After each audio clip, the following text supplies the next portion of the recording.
gentlemen, I know you're going to be entertained, challenged and frightened in equal measure. Please put your hands together for Simon Finch.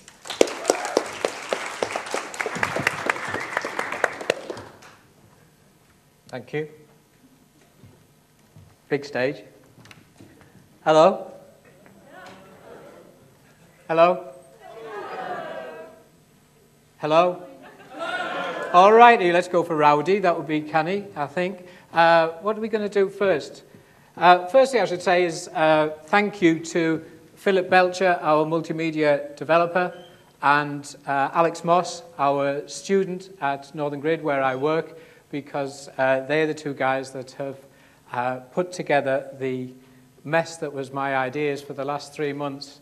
And it was finished yesterday lunchtime. When I say finished yesterday lunchtime, we then had to change the spelling errors, such as the British education system.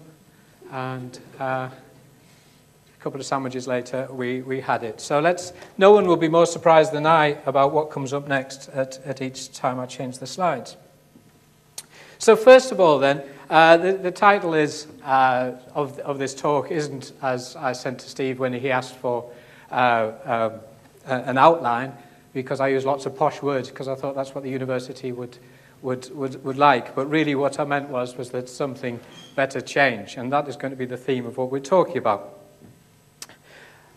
So as a kind of defense or a background, or so that you know, I was a secondary teacher for 15 years in an inner city school in Newcastle, which in those days we called rough, in these days we would call challenging.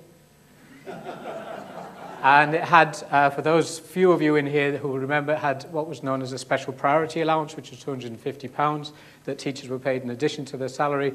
I thought it was danger money. Apparently it was for more clothes, given the things that were going to be happening to you. And then I taught in Canada for a year at high school, and then I was a member of the advisory team in Durham. I then worked for a commercial company for a couple of years, training teachers and working with teachers, and I now work for Northern Grid, which is an organisation which is owned entirely by 7 local authorities. What that means then is that unlike many people in this room and in this institution and in this country, I have been in over 1,000 schools. I have worked with hundreds of school leadership teams.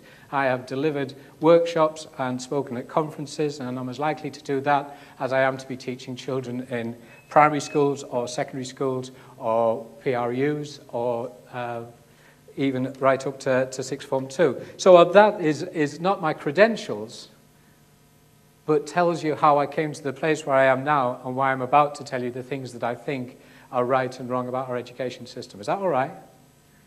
Is that okay?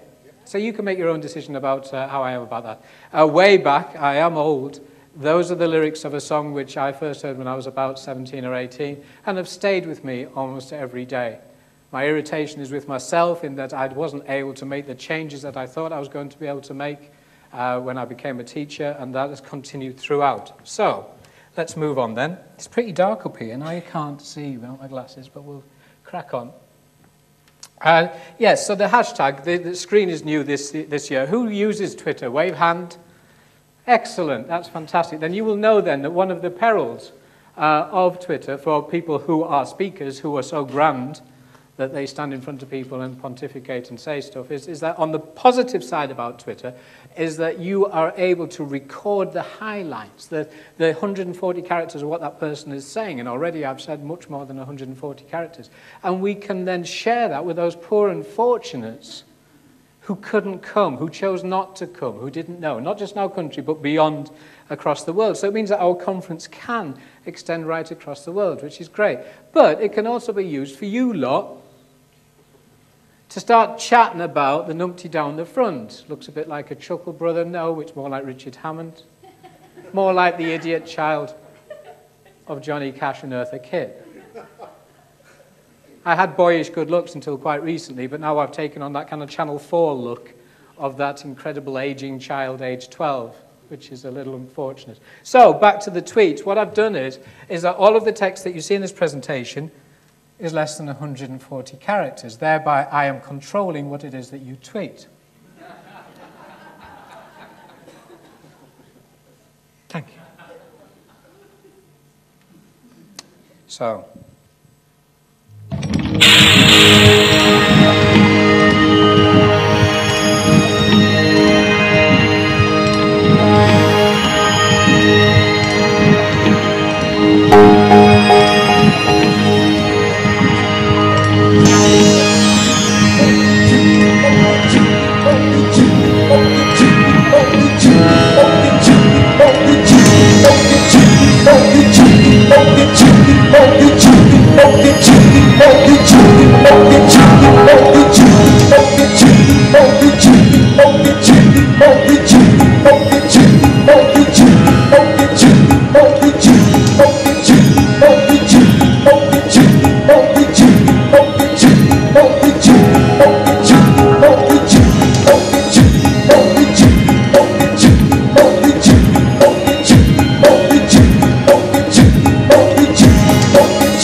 So, there are three sections to what it is that I'm going to be talking about.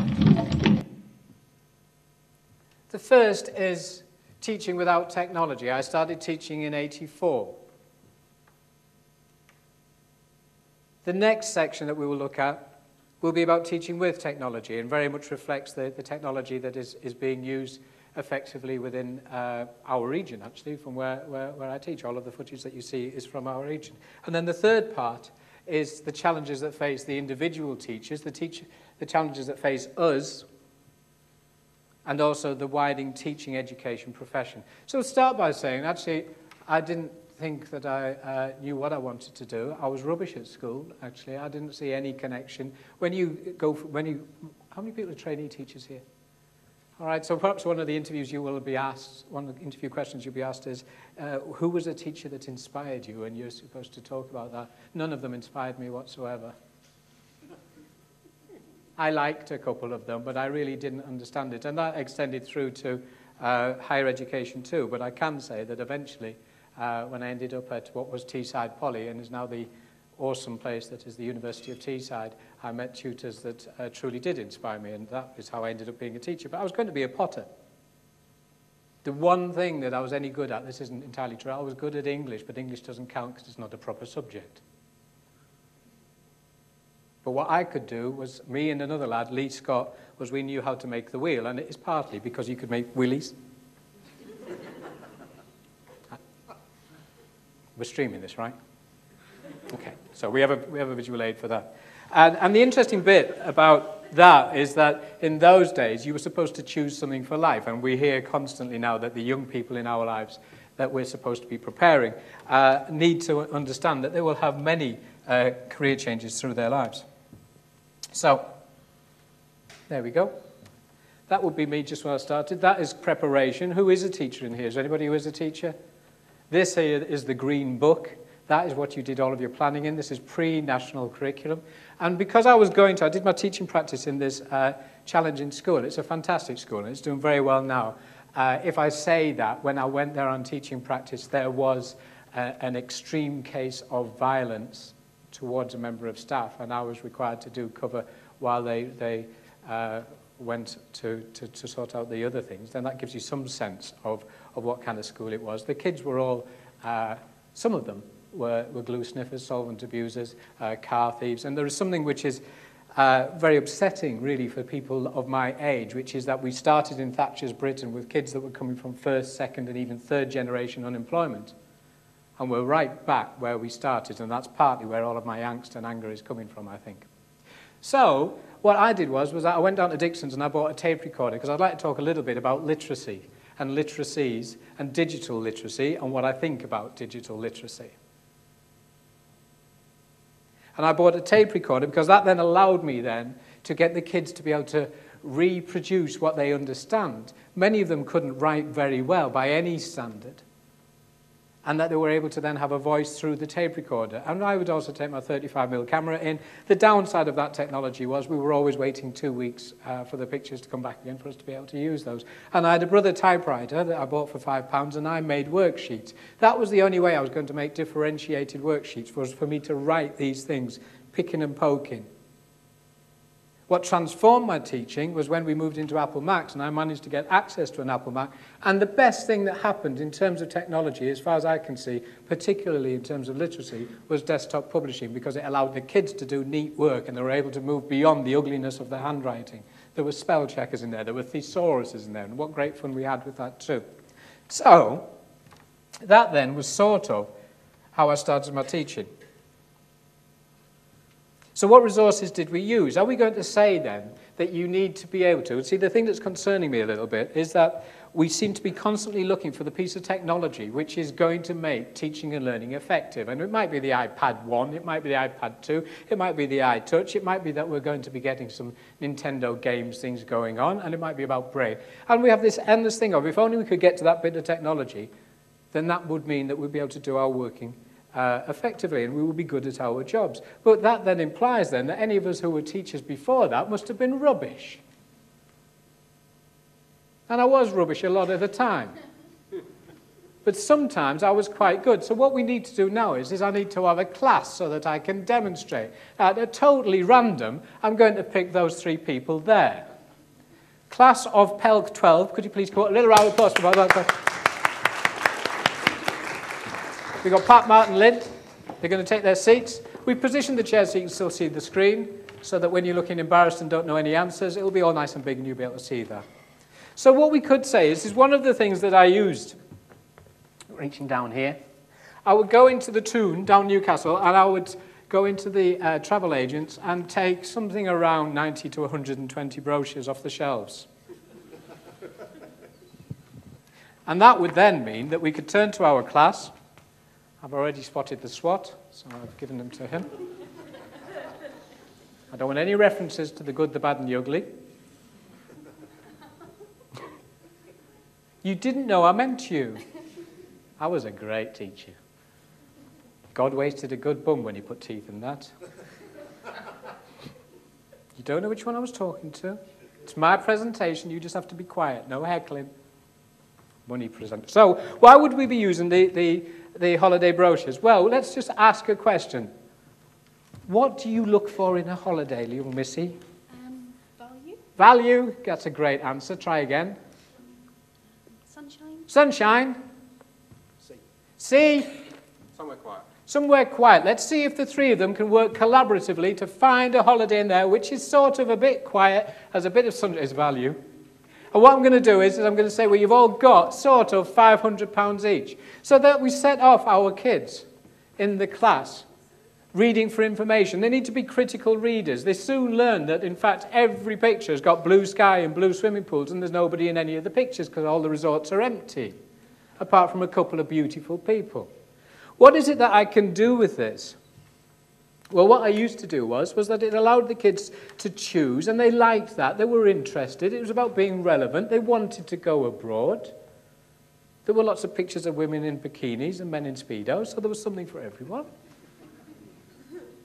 And we would be cutting out, and we'd be making our brochures. And what they would do is they would choose. We'd have a bit of maths. We'd have to work out how we could go, what month we'd be able to go in.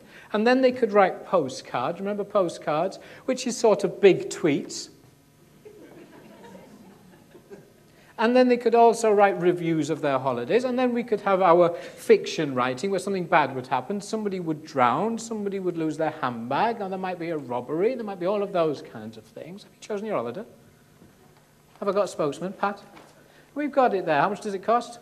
495 if we go into 495. What a good lad, eh? Did you enjoy that task? Another round of applause. And so what we can then see is that our kids will work together with enthusiasm, without any technology. So are we saying then that it's possible to be an effective teacher without technology? Well, yes, we will, because I was that teacher, all right? So that's what we're doing. And there's no denying, though, that if I was to do that now in my class, we could then move into TripAdvisor, we could use the online stuff. We will actually visit a little bit about filtering in schools, because it's quite difficult to see a holiday website in a school if the school has blanket blocked anything to do with selling and buying. But if we look at TripAdvisor, TripAdvisor is really a very interesting thing, and you'll have heard in the news about how people are reviewing hotels and destinations and perhaps being less than honest.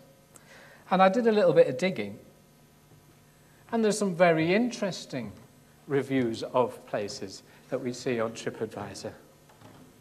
And what my beautiful class here have to do is they have to work out whether those are indicative of that place, whether they're truthful or not. So we have our critical literacy happening again. They need to be discerning readers, and that is really very nice. Class, you were absolutely fantastic at that. Class is over for that moment.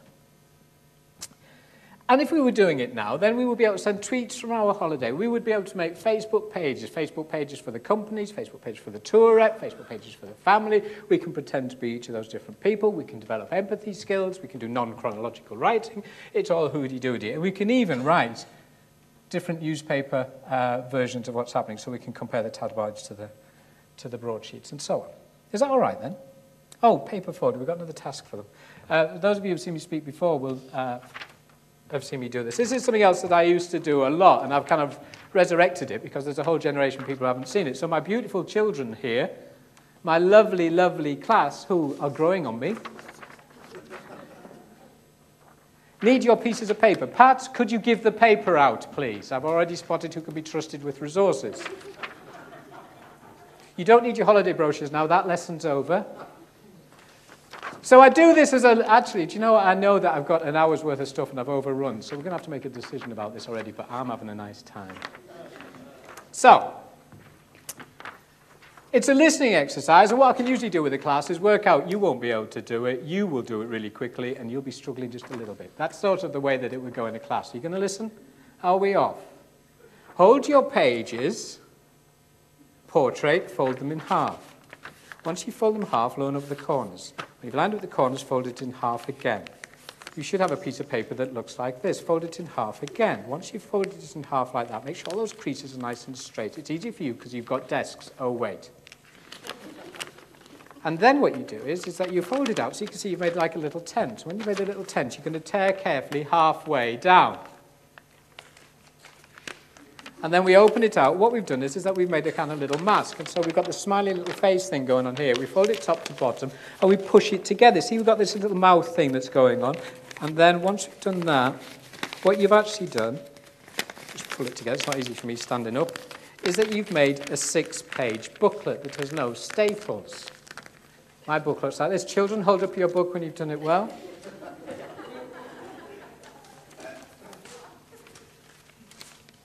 Sir, can I have another piece of paper? What is great about this, then, is that we can do instruction writing. The reluctant writers, what we've just seen in the previous speakers, is they can tell jokes, they can tell stories. We can use it with sixth formers for reducing Macbeth down to 6 pages. It's an absolutely fantastic resource. And what I've done is I've put that on YouTube. We weren't able to do that then. I wonder what's going to come up next. Oh, yes. So we can say, actually, that teaching is a little bit like weighing giraffes when you don't have a giraffe scale. So we can turn to our class and say, have you any idea how we could weigh a baby giraffe if you haven't got giraffe scales? And I will just do as we used to do in class, yes. So the issue is, actually, that our kids can't necessarily think of things at the time that we ask them. And this is one of the things that concerns me very much about schools, and we will see this as I move through, is how did we end up building schools for the future and still saying you come at 9 and you go at 4 and you're going to do it in little rooms? It makes no sense whatsoever, because my poor Mark here is going to be able to think of a really cracking idea, which he could put on a blog, later on. Well, perhaps teaching is very much like this, that what we have to do is make the best of the tools that we've got. That's how you weigh a baby giraffe. You make sure you know how much you weigh, and then you can move on. So,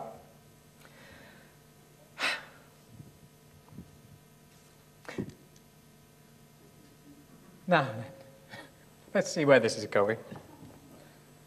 Mark? Can you juggle? No? Can you juggle, Pat? Let's have Pat. Shall we have Pat? We've been picking on Mark a little bit. Pat, would you like to stand up and come over here?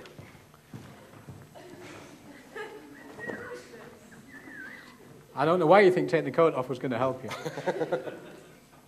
Pat, those are your balls.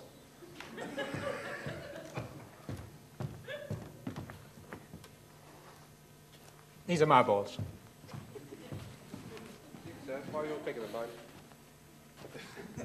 So, the way that, so we're going to take this as a motif for when the teacher knows something that they need to teach the kids, and the kids don't know it at all. So how do you teach stuff that you don't know, they don't know at all? Well, typically what we'd be saying is it would be something like this. So there you go, Pat, off you go. Would it help if Mark read it to you? Yeah, go on. So Mark's going to, you've got a microphone here, Mark, if you want. Want to just use the microphone? No rush, in your own time. Okay. Start with 2 balls in one hand, 1 and 3. In this case, the right hand, but if you are a lefty, use your left hand. Don't let me put you off. I'm going to read these over here while you're doing it. And 1 ball, 2, in the other. Start by throwing the ball in... I'm trying to figure this out So myself. what we can say then is, all right, you're useless. I was a good teacher. Yes, the important part of juggling is learning the drop. Once you've mastered the drop, everything else moves on a little bit. So what we could say then is that we'll move on and say we'll put diagrams in there. Is that any more helpful? I'm guessing not. So what you really need is for the teacher to show you. This is the really crappy bit where I remember I can't juggle. All right, so this is how you do it, Pat. Rest of the class, pay attention. You take 1 ball, you put it in your right hand. Do you think you can be able to get all this? And you throw it in an arc. It's hard with them lights. So it goes past your nose and lands in that hand. And perhaps what we need to do is just to throw it back again so it lands in that hand. And when we feel really comfortable with that throwing in an arc past our nose, easy for me, I've got a big nose, then what we can do is we can introduce our second ball. Get your second ball out, son. And this one, we're going to throw one up in the air, and then just as it's at the top, we're going to throw the other one, we're going to catch it. All right? And then the next bit is we're going to count to 4, which is, it's not easy with them lights. Thank you. Please clap. Right, so, Pat, you may keep the balls, and you may sit down. What we could have done is that we could have videoed that, and I could have asked my class, unlike our classes in schools, we could have said, get your mobiles out and video this difficult thing, because then you'll be able to practice it and learn it when you're at home. Does that make sense? So we can say, actually, although we're looking at old technology, we can see why new technology would be useful. So that would take us through to the learning platform. A learning platform is a fantastic place for teachers to put resources, for kids to put resources. What I like about a learning platform, now I should also say, I missed out in my introduction about myself, which I thought was quite grand, is that I was originally appointed at Northern Grid to be the learning platform adoption person. So I do know stuff about learning platforms. We have a procurement framework, and I've worked very closely with learning platform providers and with schools to embed the learning platform. A learning platform, by my definition, is an online repository which is secure, and is also a suite of communication tools, which are then provided by the learning platform company. And that is more or less what you get, which is great if that stuff all kind of fits together and is exactly what you want. However, what we find is that learning platforms are a little bit like kitchens, in that one size doesn't fit all. Look at the face of the big dog. Sick as a chip. Because In the same way that some of us are ready, steady, ping, the microwave is all that we need, other people need to be getting ourselves over there and doing the whole stirring and Jamie Oliver thing and all of that. See how I know about cooking? And where we get to is that we're actually learning platform providers continue to say, this is the suite of products that we're allowing you to use, when in fact, and it kind of hurts me a little bit, I'm at a stage where, and all the evidence suggests, that we are moving away from proprietary learning platforms and moving to the cloud, capital T, capital C, which would be this notional idea where you would have your own bespoke tools that you had selected, which fit the needs of your learners and allowed you to teach effectively. And it will be interesting how that turns out. And I'm actually eating a little bit of humble pie because I remember Steve and James Clay debating, is the VLE dead 2 years ago? And I said, absolutely not. But as of about a month ago, I'm starting to think that unless our learning platform providers become extremely adaptable and flexible, then their time may indeed be just a little bit numbered, which isn't something that I would wish on them. And so, having looked at technology, and we're hoping, I know which slide's coming up next, we're probably going to move into teachers who are embracing technology.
That is footage from across the region where I work. It is great to see teachers adopting and using technology, and we can see there that there are some real benefits of technology, and to be able to Google it at your fingertips, it seems to make a lot of sense to me. That adds value to what it is that you're trying to do within your classroom.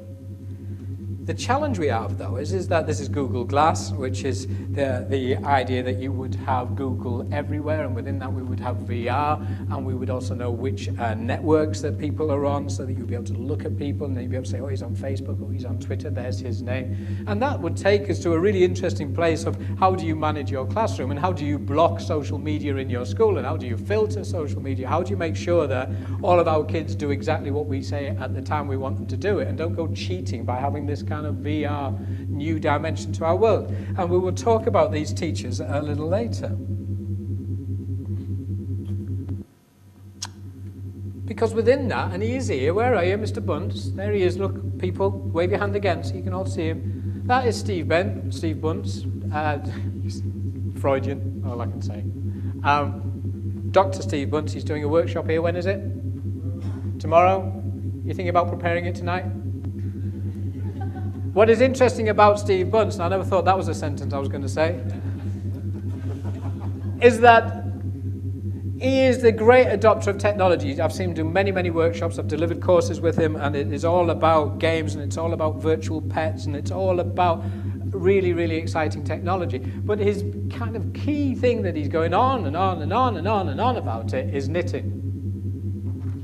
He sees knitting as being key in helping kids to understand a lot of things, but specifically about code. And we know that coding is something that the government, and we will talk about the government a little later. And what I think is really interesting about Steve is that on the one hand, he has that adoption and the embracing and the inquisitive eye of, I wonder how that technology can help me, but equally so to say, actually, it's as much about knitting needles as it is about holiday brochures, as it is about folding pieces of paper. It's about appropriate activities to nurture our children, and has nothing to do with whether it's got a plug on or not. And so when we're thinking about how we control kids, how we manage the classroom, I came to the conclusion many years ago, that's my dog, that kids are like dogs. Is that they want consistency. They want the same rule day in, day out, and then they're comfortable with that. My dog knows that it can't go on the sofa, and it's very happy with that. It doesn't rue and complain every day, I want to go on the sofa. It knows I don't go on the sofa. Where it gets confused is if somebody lets him on the sofa. If one teacher lets the child on the sofa, then for the next teacher who comes in the room, we're all confused and we're saying, well, Mr. Finch says that we can pack up early on a Friday. We're actually breaking those rules around. So if Mr. Finch says you can do this on the computers, on the ed tech devices, but another teacher says that we can't, our kids are confused and there is no consistency of delivery. So what we need then is that instead of having this dog leash thing that we have at the moment, which is social media policies of banning Facebook and saying you can only go where I want you to go on the great wide interweb, and you can only work in these ways, we need kids to take on and own that lead themselves. And so I've got a lovely picture of a dog that's got its control of its own lead, and that motif is really what we're looking at for our children. So, what does that say? But what we need then, if we want schools to move forward and to adopt social media, if we want them to be able to use it in the way that Deputy Mitchell was demonstrating, how we can do that in our classroom, then what we need is a strong pastoral system. There is no point people saying that it is the domain of the IT teacher. It's the domain of that teacher over there. We need to make sure that when it comes to parent evening, we tell our parents, he took somebody else's logon details, and that is the equivalent of punching him. He has taken his identity and he has misused it. That is serious stuff. We need a consistency of delivery, and the only way that we're going to be able to do that is via those tweets. I'll give you time to tweet those, shall I?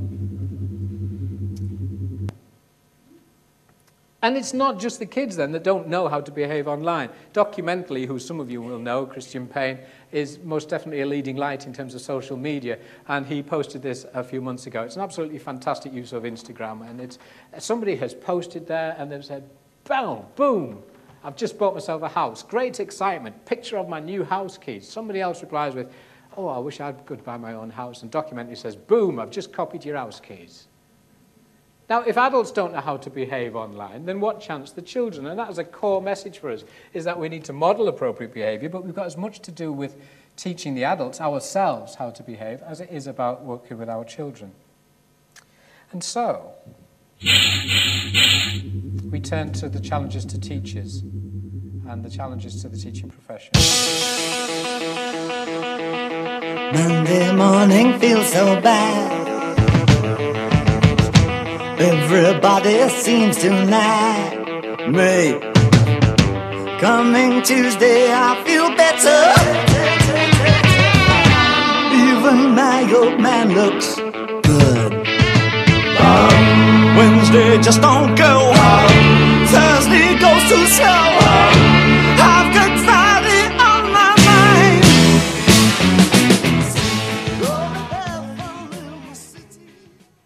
So the challenges that we have is the disillusioned teacher, and for the reasons that we'll look through, and how do we either illusion them, how do we get back that creativity, how do we get that enthusiasm, or how do we make the changes elsewhere? We have a government that is consistently, and we see it reported in the press, consistently throwing our curriculum back to a place where we don't want it to be. And what I don't understand is how did we get to a place where we allowed them to make the decisions about effective teaching and learning? It is not good enough that we get education ministers who say, well, I went to school for a while, therefore, ergo, I know all about running schools and teaching and learning. On that basis, as I have been to hospital for that little thing that I had that was weeping, that must surely make me a brain surgeon in some sense. Is that not the same thing? I hope you're all tweeting nice things about me. I can't see what's going on. Watch for the nervous cough. Our top story, the new rules which will allow heads of schools in England to sack bad teachers much more quickly. The measures come into force in September and mean the process could take a term rather than a year. Teaching unions have condemned the changes as draconian and unnecessary. Joining us now is the Education Secretary, Michael Gove. Good morning to you. Good morning. Could you just take us through this process? So it could be as short as a term. That's a very short space of time. Can you sort of take us through that, how it would work chronologically? Yes, and the first stage of this process, there'd be a warning, which would be given, an interview with the teacher. Then there'd be a process of observation, then another warning, then another process of observation. And then at the end of that, if the teacher was still underperforming and it was clear that all the measures that could help that teacher do a better job hadn't worked, then the head teacher would dismiss the How will we know teacher. if your policy now is working? Because standards will improve in schools. OK, but that's not necessarily that doesn't work, does it? Because it doesn't necessarily mean that the teacher is bad just because that class hasn't performed better. Yes, it does. Well, a lot of things could have happened to those children at that time. Yes, but the teacher is the person who's responsible for them. So, any teacher now who's in a class that doesn't improve term on term, frankly, is in the firing line. Yes. Round of applause for Mr. Gove, I think, absolutely. What you need is Charlie as a keynote speaker. That's what you need. Charlie is consistently an excellent quizzer of people like Michael Gove. No wonder we're all depressed. When we are streaming this, possibly the most stupid and naive minister we could ever possibly have hoped for, destroying the education that we are trying to build up. And he should come to conferences like this and talk to real people who were trying to do the best for our kids, which in the end is what I started trying to do for other people's kids and what I tried to do for my kids and continue to do, because we want them to be the ones that change the world. I don't know, do I need to speak to that slide? Let's just rewind a little bit. Let's not edit this out. I was being perhaps a little... No, I wasn't. He's not the only one, is the best that I can say, because education ministers are like Doctor Who. They continue to come back, they look a bit different, but they continue to mess about with the education system to such an extent that everybody is demoralised and upset. So at the moment, we've got this lovely move towards academies, because who were these local authorities who were telling the schools what to do? That was a disgraceful thing to do. I'll give you 500 quid if in 5 years' time they don't turn around and say, oh, all these bloody head teachers doing whatever they want all the time. What we need is some kind of organisation to give them guidance and steerage. Let's invent some local authorities for a moment. I would have laughed at that bit if it had been me. So, and the other part of it is what is the point, us being creatives? I was an English teacher. This is an English exam, a GCSE English exam from last year. Pulled it off the interweb. I taught Lord of the Flies. If we've got an exam system that measures our ability on 45 minutes about writing about the book that I taught to them for about a term, and I did all this interesting stuff about living on an island, about interactions, and about what your panicking thoughts would be, and how would you feel if there were wild animals there, and how would you feel if there was a dead body. But the questions that we asked then is who is your chosen character? Tell me what they say and do, and what are the methods that Goldie uses to present this to the teacher? How could that possibly measure, in any real sense, the enthusiasm, the interaction, all of the stuff that David was talking about, and Julie? How could that possibly measure the ability of our kids in terms of critical literacies or anything else? And so I looked a bit further on the web, and I was looking for teachers who share resources, and I found this. And if the person is here, then I do apologise, because I'm going to be just a little bit unkind about this. This is all about Venn diagrams. So this has been put up to share with other teachers and with the kids. Peculiar use of fonts. There's a squiggle there I don't understand. We've got students in a particular class, students who speak Spanish, students who speak French. Absolutely interesting stuff. And so the questions will be, use this information to tell me the students who speak Spanish, French, both Spanish and French, neither Spanish or French, Spanish but not French, French but not Spanish. How many students in the class? Because that is riveting stuff. And the extension activity then takes us to... Here we go. I'll move in close so that I can read it. 35 members of a horticultural society were asked if they grew alpines, begonias, or cacti. The results showed that. So we have the questions. How many people did not grow any of these three types of plants? How many people grew both alpines and begonias? How many people grew cacti? D, who cares? There was an F word we could have put in there. So, This is perhaps a little better. We need our teachers to be creative. There's your tweet for you. We need them to be thinking the other way. If you need to teach Venn diagrams, and God knows I use them every day, then perhaps what we need to be doing is thinking about, let's give them something relevant. So I'm back to my class then. Sweet people here. Can you think of a character or a role in society that would have great power, fictional or real, quickly? Spider-Man, that's a great answer. Spider-Man's got a great power. And then we could come down here, knows if you've been naughty or nice. Your mum. Santa. And then we could then come down here and we could then say, wears a red suit. So we're already getting a bit of a pattern going on here. So let's see what would happen with our Venn diagram. Nobody expected the Spanish Inquisition. That is how we make education interesting. Let's just get down with the kids and talk about the people that they're interested in. I like how Santa has all of that stuff. There's a teacher, I'll not name them, there's a teacher that I follow on Twitter who seems to be doing lots of good stuff. She's a secondary teacher. And then bam, out of the blue, up comes this. I honestly think it's the new generation of heads that are killing creativity in schools with their low morale approach. In 140 characters. I despair when I see that. I despair that we've got teachers who are working their sweet little butts off and they believe that their leaders are undermining their morale. And we've got some people here. EdChat is one of the greatest things that you will see on Twitter, the weekly discussions. There was a discussion over in Ireland, and they spent almost an hour, as far as I could see, hours here. How can we engage the technophobe? The member of staff in our school who is frightened of technology. I know exactly how I would engage him. Because my definition is a teacher who has stopped wanting to improve their craft. They're not scared of it. They are saying, actually, I know all I need to know about teaching and learning, and I don't need to improve, and I don't need to try something new. The technophobes are the people who have given in. It's not about age, it's not about gender.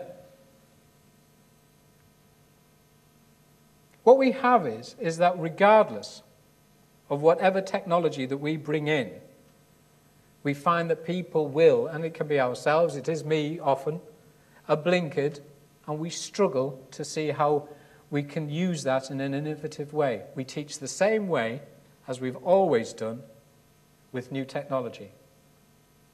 And that puts us in a very vulnerable position.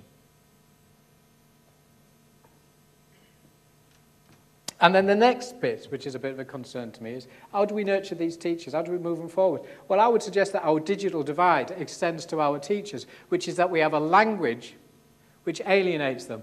There is a great teacher in our area who works with primary schools. You actually saw his kids. They're on Twitter, and they're year 3, tiny little kids, and he does great stuff with manga, and he does about deconstructing fairy tales, and he does all this stuff about critical literacies. And I saw on Twitter that he was looking despondent and sounding despondent. I said, what's the matter? He sent me a private message that says, it's just hard when my Brer Rabbit critical literacy project explores racial prejudice is described as that puppet thing by the head teacher. What possible chance has he got? On the other hand, why did he call it all that stuff in the first place? I suspect that the language is a barrier to our colleagues.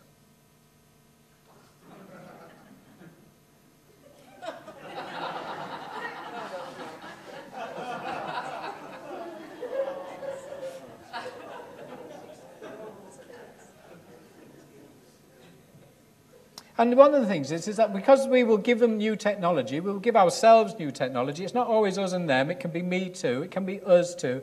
Is that we see a new piece of technology and we say, I wonder if I can do that thing that I used to do with the old thing. Sag mal, Papa, habe ich dich noch gar nicht gefragt. Wie kommst du denn eigentlich mit dem neuen iPad zurecht, was wir dir zum Geburtstag geschenkt haben? Gut. Mit den ganzen Apps kommst du klar? Was denn für Apps? Geh mal bitte einen Schritt zur Seite. So.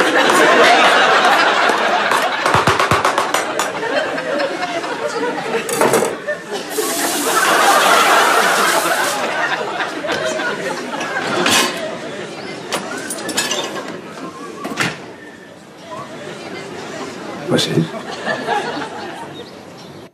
Give them new technology, and I'll use it in exactly the same way as I use my old technology. And the greatest example of that was interactive whiteboards. Spend £1,500, £2,000, and they'll be just drawing us. Pay attention! I'm drawing on the interactive whiteboard.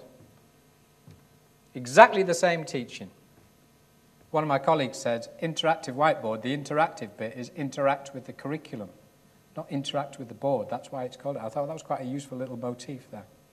So, what we can say is perhaps they should have waited till all the old people died. Do you need time to tweet that?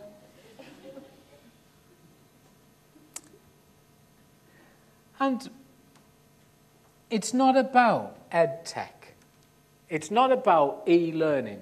To my shame, my job title is e-learning officer, and I cringe. When people say, what do you do? I say, eat buffets. It's easier. Till the cuts. We don't tend to have the buffets now. I am mortified by that. So long as we keep calling it e-learning, we are alienating our colleagues. So long as we talk about digital literacies, we're alienating our colleagues. Digital literacies is part of literacy. It's about being critical. It's about being discerning. It's about being able to decode. It's all of that stuff. It's not about putting posh words together to make ourselves sound clever. Little hush. I did say to Steve, I'm not sure whether I'm going to be in entirely the right place to do this session or entirely the wrong place, given that almost all of the workshops that are on here has the word digital in there somewhere. What we need is creative, empathetic teachers. We want ones that want the best for their kids, year in, year out, class in, class out. And here's one.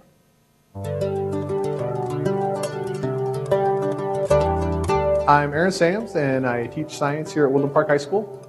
My ultimate goal, I guess, as a teacher is to help students become learners who can learn for themselves and by themselves. One of the problems that I was guilty of even prior to flipping my classroom around was the classroom was centered around me. I told them exactly what to learn, how to learn it, what assignments to do to learn it, and when to learn it, and how to prove to me that they learned it. I don't do that anymore. We changed the place in which content is delivered. Instead of standing in front of a class and delivering, here's how you do this type of problem, here's how this works, I deliver that direct instruction now asynchronously at home through these videos that we make with Camtasia Studio. Times till whole. Oh, we didn't do that last time. The last step, they were already whole numbers. We had 1, 1, and 4. Yeah. Here we don't have a whole number. So here's a few little tricks when you need to multiply by whole numbers. If one of your numbers ends in 0.5, you're going to multiply by 2. Or something 0.5 times it by 2. Right. Okay, write this down, guys. Yes. If something ends in 0.3 or 0.33 or 0.66, you multiply by 3. And when the kids come to class, they don't show up to learn new stuff. They show up to apply the things that they learned at home and to ask me questions about the things they learned at home.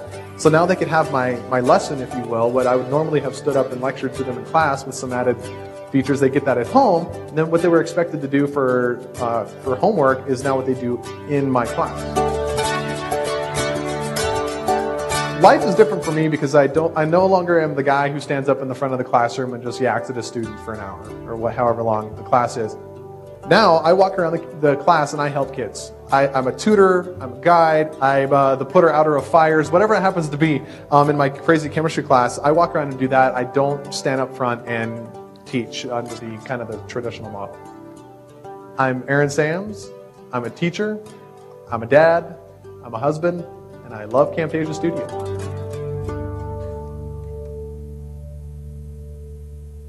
What a great guy. Flipping his classroom. And I'm absolutely delighted for him. I was told that it's rude to say but. And here's the thing.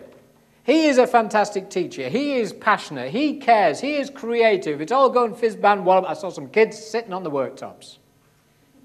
That is great. And I definitely, absolutely, I've been advocating for ages, done it myself. Why not record the things so the kids can watch it at home? Absolutely. Makes all the sense. Why do we think that between 9 and 10 they're going to be doing maths, and when I explain it to them, they're not going to be kind of distracted by hamster dying, girlfriend leaving them, and all that sort of stuff? Of course, put the stuff on there. But give it 5 years, and they'll be saying, hey, you know, instead of teaching the kids via iPod type things, wouldn't it be great if the teacher explained it to them in the classroom face to face? How wacky would that be? So the thing that I really take from that is there's a guy who is proud of what he's doing and is doing the best that he can for his kids. And that is absolutely fantastic. And I don't think Michael Gove would understand that at all.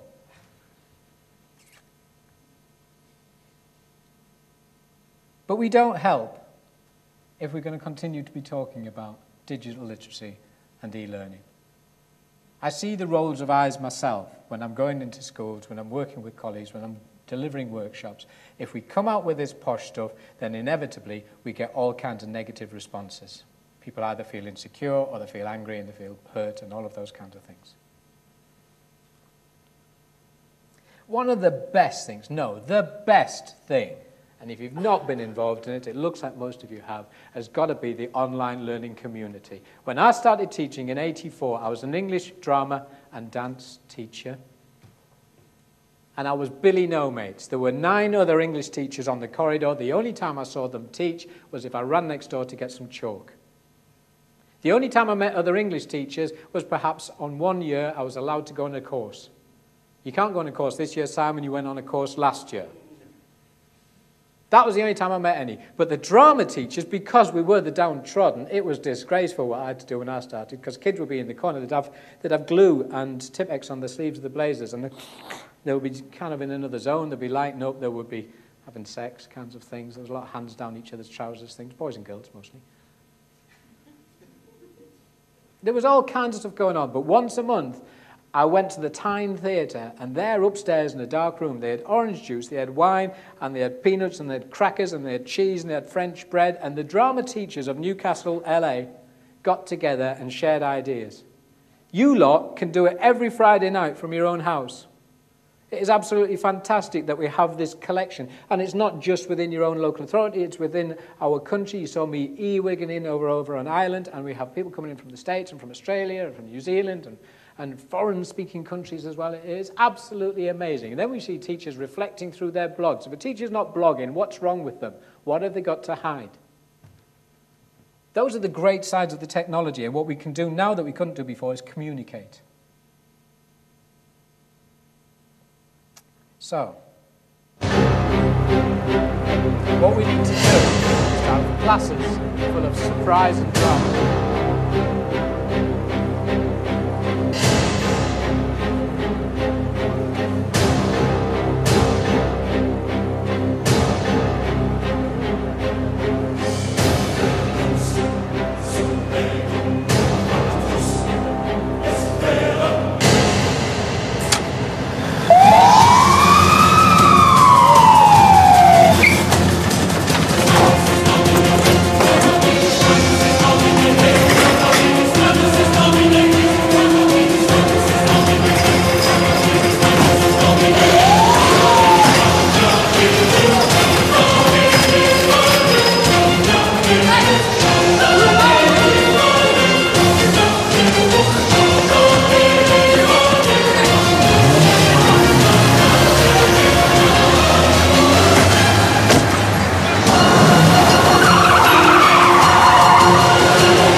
That is what we need to be aspiring to in our classrooms.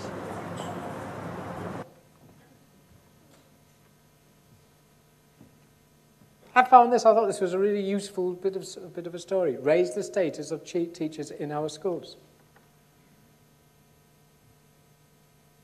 Many, many times I've been ashamed of being a teacher. Usually on my holidays, and I don't want to talk about when I'm on holidays. So mostly, in my younger days, I would say I was a hairdresser, because you got two responses. I hated my teachers, or you get long holidays. What was the point? Why would I come out there? The great things that teachers do are kept a secret. We know what they do. You're all here in this room. We've got the great hope for the future of our trainee teachers. We've got the people who have come here because they want to better themselves. They want to learn more about the process of teaching. They're here for food for their mind. They've come to this spa that is Pelican. But, and this is where I'm kind of really sticking my neck out. I have paid my union dues since 1984, so nigh on 30 years. I am a union member. I am, with any definition, a socialist. I believe in my union, and I believe in looking after each other.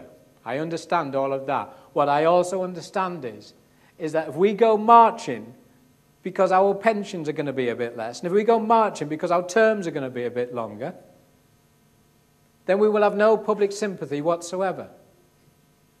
What we should be marching about, what we should be getting angry about, is how we have a bloke who knows nothing, who was described in the House of Commons as a pipsqueak, is ruining our education. What we need to do is we need to get up and we need to stand. We need to stand for what we stand for. We need to say it's all about passion. It's all about creativity. And it's all about making sure that we do the best that we can do for our kids, and we share that beyond the society, beyond so that everybody knows what it is that we're doing, and that does make me angry. That was how we started with my slide, is that we're too introspective in saying, well, what about my pension? What about my working conditions? Well, what we should really be doing is marching with pickets in our hands, with big banners saying, we are the experts. We are the people who know how to make the change. We are the people who will make tomorrow's grown-ups, who will save our economy, who will enrich our society. And so it is payback time. It is important that we do that. And I need you to show me that you're with me. So, I need my class to stand up. And we're going to see if they can help us. I'm going to say something better change, and they're going to bellow it behind me so that my ears flat. I'm going to say something better change. Something better change. Yeah. I'll say again. Something better change. Something better change. Oh, now we're going. So we'll choose this half of the room here. Something better change. Something better change. That's pathetic. Something better change. Something better change. Put your devices down. Keep your cameras up because we're going to have a little photographic moment for your scrapbook, okay? Put your devices down. In a moment, you're all going to stand up. And what I'd like you to do is to get your fist up and look angry. But you may not be happy about the fist thing. You may want to wave a hanky or an iPhone if you're a girl. Because it's sing-along a Sim Fin time. You ready? You'll be pleased to know this is possibly the last slide. We need you to stand, ladies and gentlemen. Stand. Guys, cameras out. Raise your arm. Are you with me? Are you? Here we go. Something better change. Guys, we're singing. Something better change. Something better change. Let's see those fists up. Look at them. You look beautiful. Let's hear it, guys. Change, change, change, change, change, change, change, change, change, Change, change, change, change.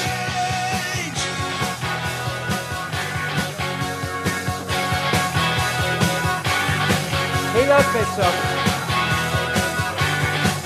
Guess what the last word is?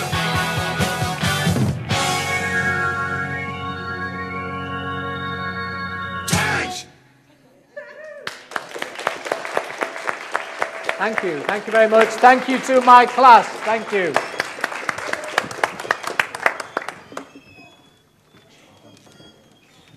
Thank you, Simon. That was, well, astounding, wonderful, challenging. I think we're running out of time, but I'm going to open the floor up for maybe one or two questions to finish off with before we close. If you dare. If you dare, yes. Is there a question from anybody at all? I think you're probably all stunned into silence.